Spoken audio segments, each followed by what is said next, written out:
What is neurodiversity? What is it about these people? Dyslexia. Autism spectrum. ADHD. Gifted. Dysgraphia. All brains are different. It's okay to be who you are.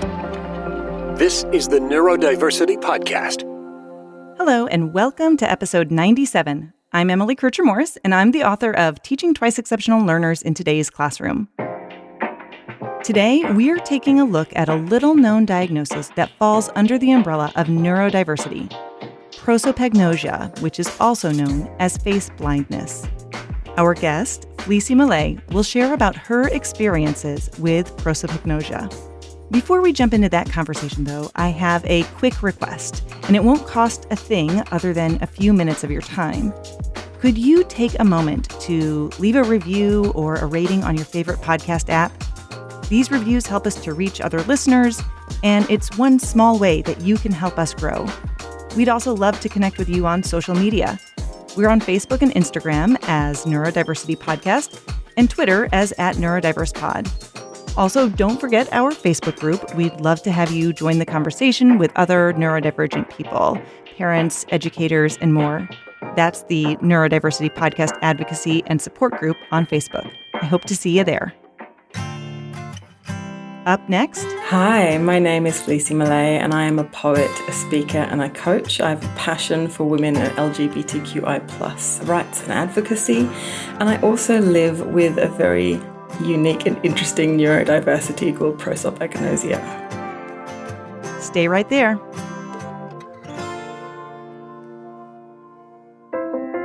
Identifying, supporting, and challenging gifted and twice exceptional students is often difficult for school districts. But Emily Kircher-Morris's new book, Teaching Twice Exceptional Learners in Today's Classroom, provides guidelines and a unique approach for identifying and understanding 2E students. It includes strategies that will help educators and administrators provide strength-based instruction, motivate twice exceptional learners, and even help them with self-regulation. It contains important information to help educators advocate for 2E students, including things you need to know about individualized education plans and the Section 504 plan process. This important new book is now available. Go to neurodiversitypodcast.com for links to get your copy. Teaching Twice Exceptional Learners in Today's Classroom from Free Spirit Publishing. This is the Neurodiversity Podcast.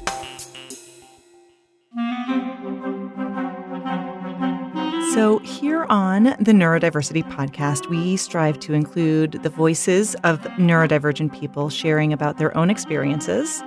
And today we're talking to someone about a type of neurodiversity that you might not know much about. Fleassy, thank you so much for taking the time to join us. Thank you for asking me to be here. Yeah. So we're talking today about prosopagnosia, which is a word I'm still working on saying without stumbling over it. And so maybe as just an introduction to the term for our audience who's unfamiliar with it, can you tell us what that is? Yeah, so it's kind of a bit like how plants, they have the botanical name and then they have their common name. Right. Prosopagnosia has that. So the scientific name is prosopagnosia, but the common name is face blindness.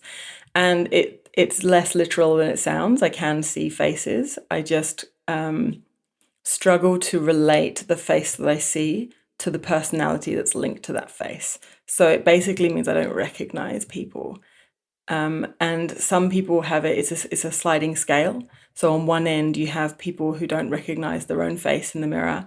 They don't recognize their parents, this sort of stuff. And on the other end, you have super recognizers who are people who remember every single face they've ever seen in their life. And I'm not quite as far as the point of not recognizing my own face, but I like to say it's about 80% of faces that I see, I don't recognize. And it takes me a really long time to set a face into my memory. I would imagine that it's a diagnosis that is not probably easily or frequently made.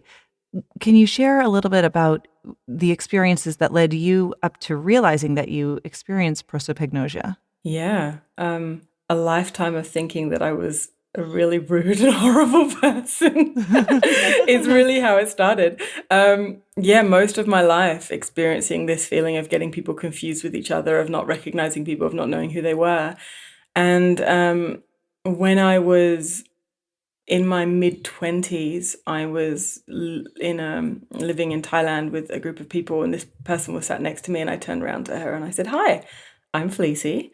And she looked at me and said, "Fleassy, that's the 13th time you've introduced yourself to me this week. I'm beginning to feel really insulted."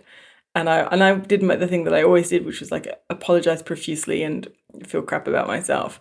So through me feeling terrible about the fact that I'd forgotten her face, she approached me a little while later and said, "Look, I have a friend who has this condition where she doesn't recognize faces and she recognizes people by their hands. I wonder if you did something like that, it would help you." So she didn't suggest that I might have the condition, but she planted a little seed in there for me. And then about a year and a half later, I was here in Australia and I met someone at a festival who has prosopagnosia. And I was talking about it, and he said, "Look, it sounds like you have prosopagnosia." And it was really beautiful to meet somebody else who experienced something similar to me. What was that like, meeting that person for the first time and realizing that it wasn't just a you thing? It was affirming. Yeah. It was affirming. Yeah, it really was. And I've met a few people since then in my community that also suffer from it. When you were young, it influenced, I assume, your social relationships, probably was one of the major things. And I know that we talk a lot about in the neurodiversity community, just masking in general and kind of trying to hide any of those types of neurodiversity. So autistic people might mask their sensory needs or communication differences, and ADHDers, strive to mask their difficulties with paying attention. And I noticed that, in your TED Talk, you really kind of poignantly describe how you had all of these experiences trying to mask your difficulties, and it really impacted you. What was that like? For me, I've never heard of the word masking until really recently. It's a really new term for me. I just saw it as survival, really. It was me finding ways to have friendships, finding ways to be accepted. And I didn't realize that my brain worked differently. I just thought that I was innately somehow a bad person. And therefore, I had to do everything I can to make other people feel comfortable. And so the way that I would do that was, if I didn't recognize somebody, I wouldn't let them know that I didn't recognize them, because whenever I did that, people got really offended. And I took that to mean either a reflection on myself, or they took that to be a reflection on themselves. And either way, it was drenched with shame. And for me, if anything, that has been the biggest part of my journey, is a real understanding of shame and how shame works and how communication works, which is, how I've ended up doing what I do, I think. But I think a big part of it was just pretending and faking that I knew who they were. And often I wouldn't realize who they were until after they'd left and I was able to relax a bit. And then it's like, when you see a magic eye picture and you like let it focus, they would come into focus in my brain and I'd suddenly know who they were. But that would only happen after they'd left. And so for me, this masking was just life. It's just how I was being. And it was only when I got a lot older and I realized how much it wasn't working for me, because I was making friendships and not knowing who anyone was, and then seeing people who I'd had really great connections with and just not recognizing them or knowing who they were. So through realizing that it had a name, I started applying that and just saying to people, "Hey, just so you know, next time you see me, I might not know who you are because I have prosopagnosia." And just kind of introducing it to people as I introduced myself almost. And some people remember, some people don't. Sometimes I do it, sometimes I don't. And if I don't recognize somebody, then I try to now say why I don't recognize them. Yeah. You mentioned you wouldn't really always connect who somebody was until after they had left. So I imagine that a lot of those connections might have been pretty superficial, and that probably impacted your relationships and connections to peers, and again, how you kind of view yourself. Yeah, I think there was a certain superficiality, but I think I also constructed my personality around those kinds of connections. So they didn't feel superficial to me. I was super bubbly. I was this kind of ditzy, kind of like, "Hi, everybody," kind of teenager. I wore all purple from head to toe. I made sure people knew who I was, and that took down the need for me to know other people, because they would approach me and be like, "Hi, Fleassy." And so I kind of would know who my friends were because they would let me know. They'd smile at me and recognize me. And there was definitely an air of superficiality over time, because I'd get to know people and not recognize them whenever I saw them. And it became really hard in each conversation to drop in quickly with people. And so that left this sense of disconnection whenever I would see somebody. And that disconnection, I think that was what was more the problem for me rather than superficiality. It was this sense of disconnection from the world around me and the people that I knew. You mentioned shame, and I think that shame and vulnerability and authenticity are themes that are really important within the neurodiversity community, because if we're living inauthentically, our psyches suffer. It's just really difficult. How do you see those things impacting not only you, but perhaps your own personal experiences, but also you mentioned, a few other people who have similar conditions, or, maybe others that you've interacted with? I can't really speak for other people, but I know that disconnection and mental health are deeply, deeply entangled. And to live with a condition that automatically leaves me feeling disconnected had definitely impacted my mental health over my life, and how I saw myself, my self-worth, and also how I saw others. They were very separate from me. People were very separate from me. I can joke about it with the people who have the same condition as me. We can joke about it a bit, because it's how we normalize things, really, is make humor from it. But I do think that I think the gift of it for me is, through understanding the condition that I had, I have been able to understand the psychology of friendships a bit better. I've been able to understand the psychology of connection a lot better through lived experience. So I've been able to unpack the ways that I mask and unpack the ways that other people mask who don't even have a neurodiversity when they see each other, and these weird ways that we connect each other. And I think what it's done for me is it's drawn me deeply into authenticity and deeply into honesty, where I won't settle for anything less. Tell me about how all of this impacts your work that you do currently. I guess what I didn't realize is my whole life, everything had been about connection. My art, my creativity, everything was about connection. And that made sense once I realized that I had an issue with connection and disconnection.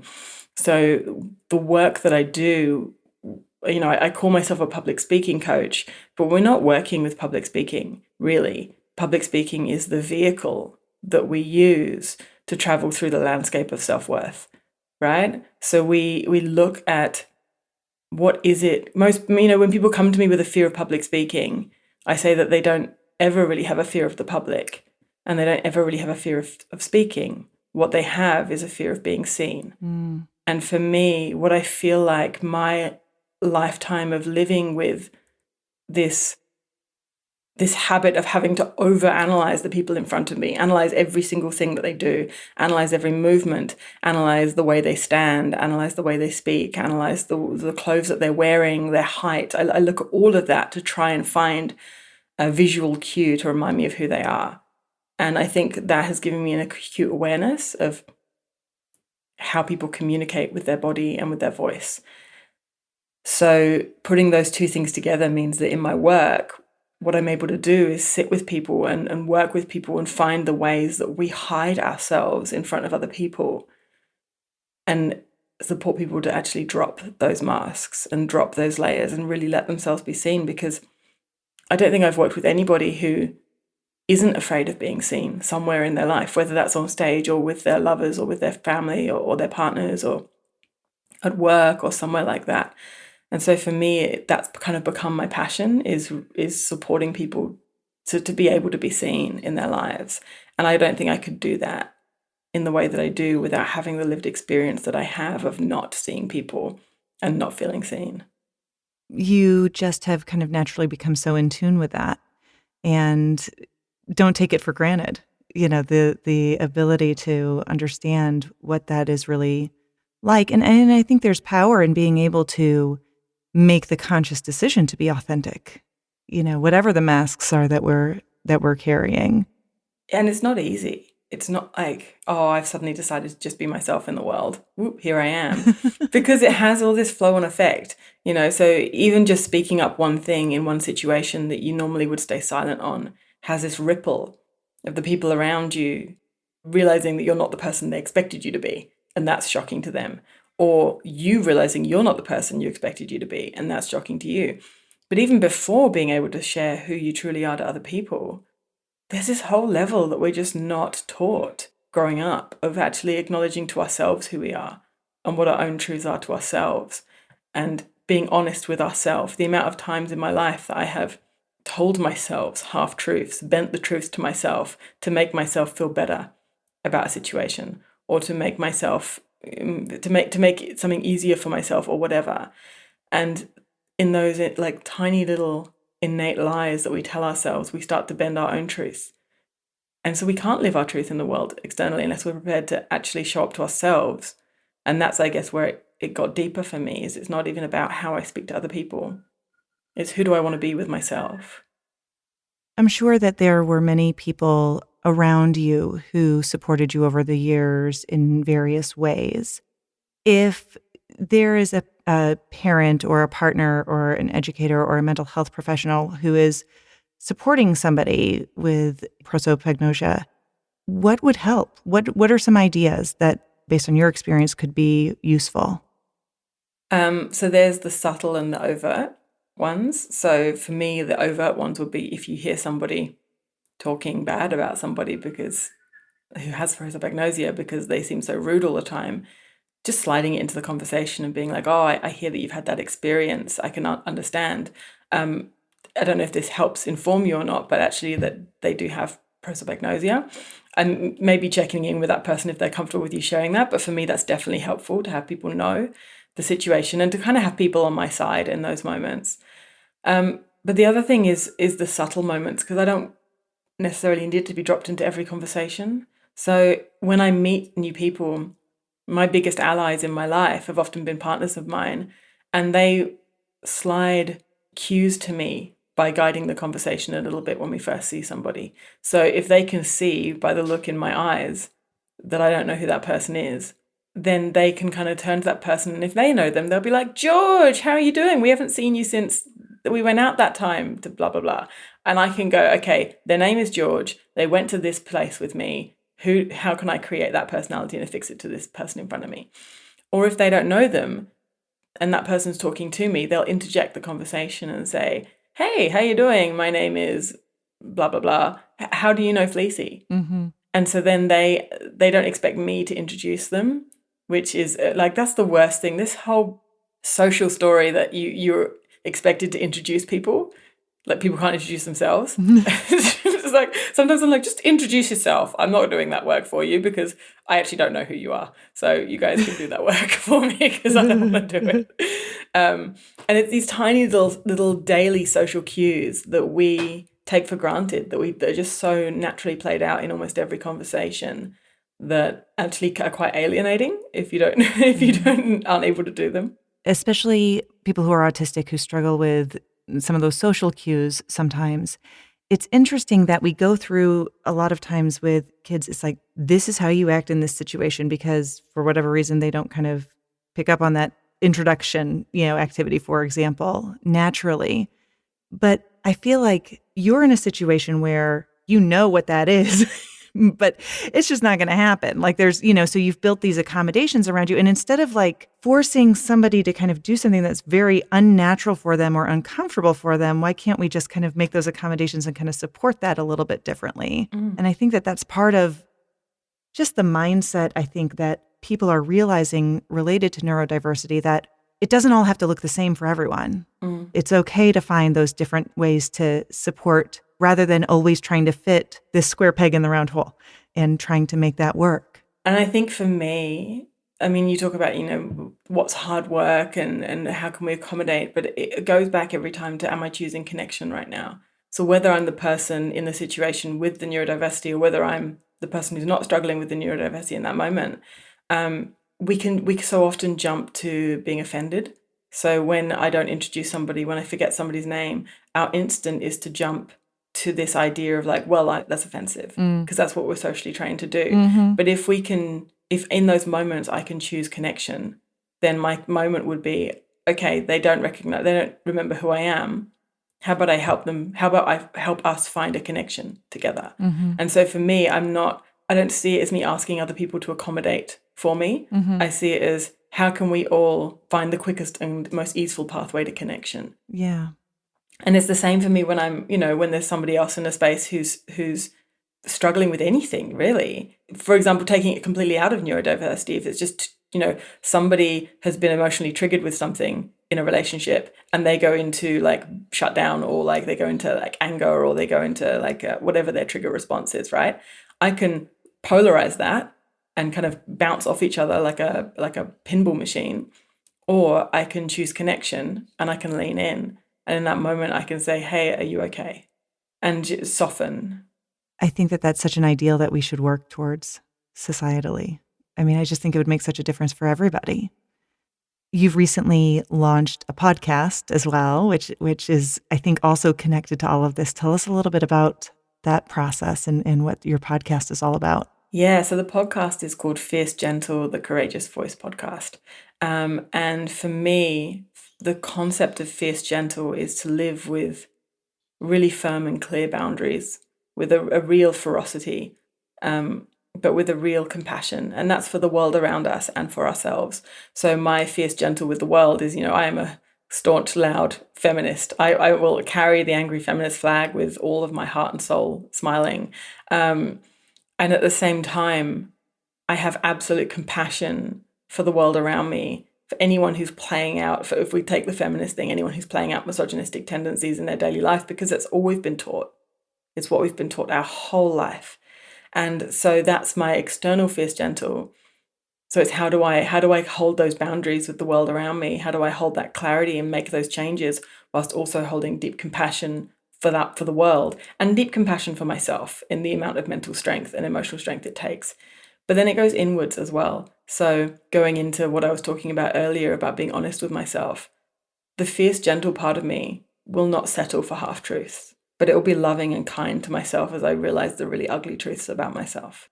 And so for me, the podcast is about bringing people who I think live in a really fierce, gentle way, who live courageously, who share themselves with the whole world around them with their full heart, and having conversations about that. And it's really focused on often unheard voices, often marginalized voices. But for me, it's about inspiring each other to be more courageous, inspiring each other to show up more and to be deeper in our integrity with ourselves and the world around us, and doing that through poetry and conversation.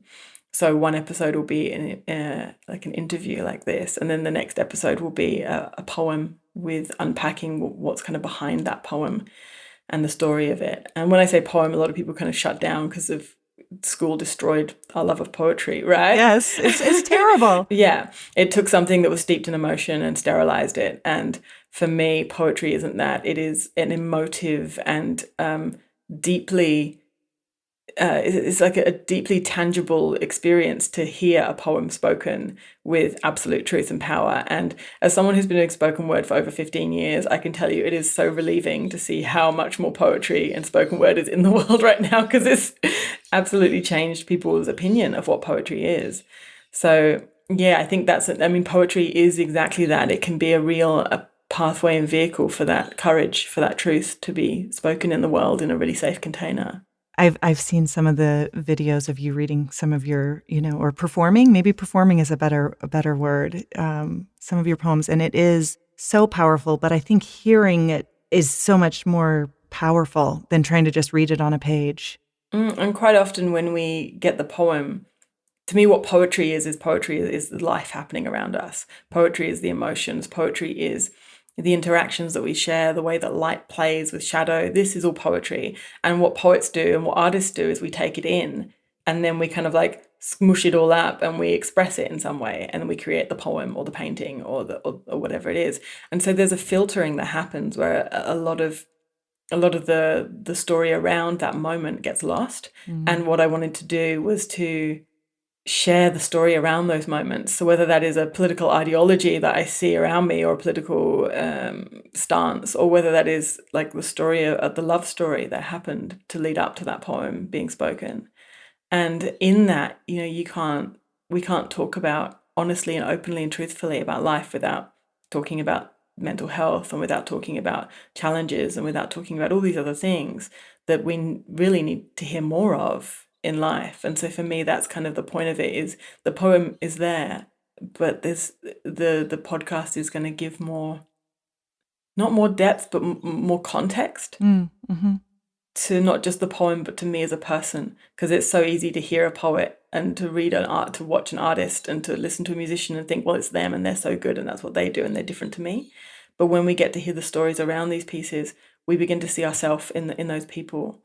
I remember my dad playing me a recording of Joni Mitchell in the Swan Club, and it was like a bootleg recording of Joni Mitchell in the Swan Club in like 1972 or something. And she's there singing her songs and telling the story around each song. And I felt so much closer to her and felt so much closer to myself through those stories. And that for me is what it's about, is, finding ourselves through other people's stories.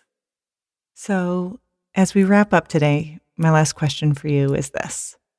If you were speaking with a younger version of yourself and had the opportunity to give yourself a piece of advice or some words of wisdom to handle what you were experiencing, what would you say?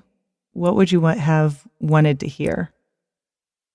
Well, first I would have told young Fleassy that prosopagnosia is a thing. I would have told myself for many years before.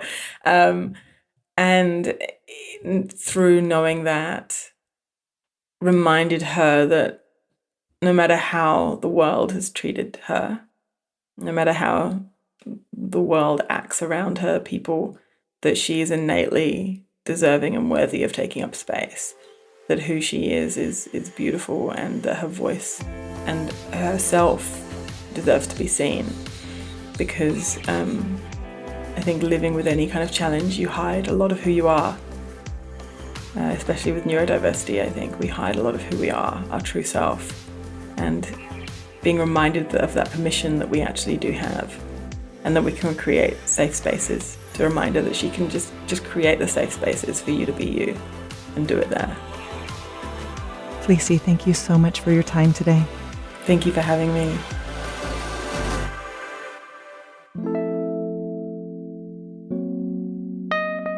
Prosopagnosia, see, I'm getting better at saying it, is a neurodivergent diagnosis that can stand alone or occur with other types of neurodiversity. Estimates of the frequency of prosopagnosia state that 2 to 3% of all people experience some degree of face blindness. That's a higher rate of occurrence than other diagnoses like, for example, autism. So why do so few people know about this condition? And even fewer of us understand it. Like so many neurodivergent identifications, prosopagnosia is invisible to the outside world.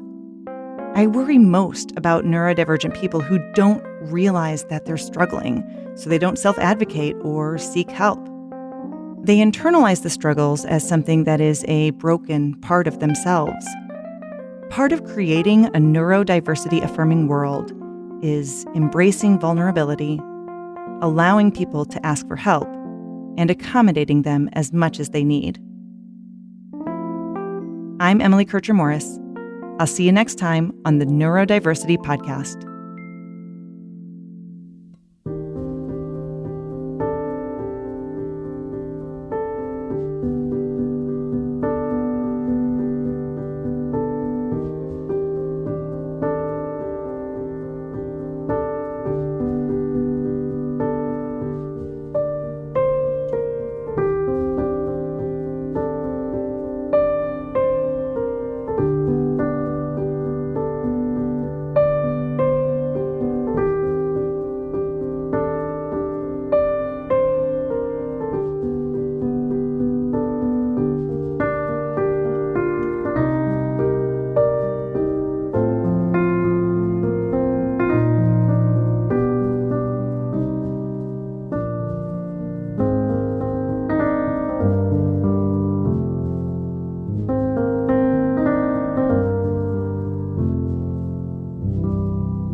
Our thanks to Fleassy Malay. We invite you to check our episode page for links to her website and social media. Thanks to the artists and music of Epidemic Sound. And also, we appreciate our Patreon patrons who support us every month. Get on board at patreon.com/neurodiversity. Our host is Emily Kircher-Morris. The show is produced and edited by me, Dave Morris. And we invite you to spread the word about the Neurodiversity Podcast. Stay safe. Stay healthy. See you next time.